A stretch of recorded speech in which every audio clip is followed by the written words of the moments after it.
Welcome students, आज हमें discuss करना है sectors of the Indian economy chapter के बैक एक्सरसाइज के 22nd क्वेश्चन को, जहां पर हमें एग्जांपल की हेल्प से बताना है कि अनऑर्गेनाइज सेक्टर में काम करने वाले वर्कर्स को कुछ इश्यूज पे प्रोटेक्शन प्रोवाइड की जानी चाहिए, जैसे कि वेजेस, हेल्थ और सेफ्टी।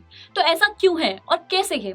तो दोस्तों, अगर हम अनऑर्गेनाइज सेक्टर की बात करें, ये सेक्टर पूरी तरह से डोमिनेशन से भरा हुआ है। यहाँ के वर्कर्स डोमिनेशन को फेस करते हैं क्योंकि उन्हें बेसिक फैसिलिटीज तक नहीं मिलती।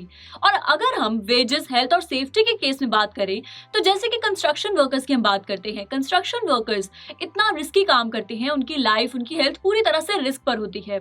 और दूसरा, इन लोगों को डेली बेसिस पर काम भी नहीं मिलता। तो ऐसे केस में वर्कर्स के लिए बहुत जरूरी है कि उन्हें वेजेस, हेल्थ और सेफ्टी के मामले में प्रोटेक्शन प्रोवाइड की जाए। और उसी तरह से माइनिंग इंडस्ट्री में या फिर केमिकल फैक्ट्रीज में काम करने वाले वर्कर्स, इन लोगों का भी ऑक्यूपेशन पूरी तरह से रिस्क को इन्वॉल्व करता है। इसीलिए इन लोगों के लिए वेजेस, हेल्थ और सेफ्टी के केस में प्रोटेक्शन मिलना बहुत ज्यादा जरूरी है। इन्हें डोमिनेशन से बचाया जाना चाहिए।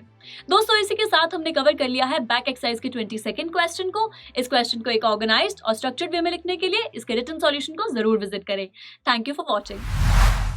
आई एम श्योर स्टूडेंट्स, आपको ये वीडियो बहुत पसंद आया होगा। तो इसी तरह से एक मजेदार तरीके से अपने हर कॉन्सेप्ट को क्लियर करने के लिए डाउनलोड कीजिए PU Stack ऐप, जहां आपके लिए और भी कई सारे ऑप्शंस हैं, जैसे कि आपके लिए सैंपल पेपर्स हैं, back exercise solution, step videos and much more. So what are you waiting for? Download the app now.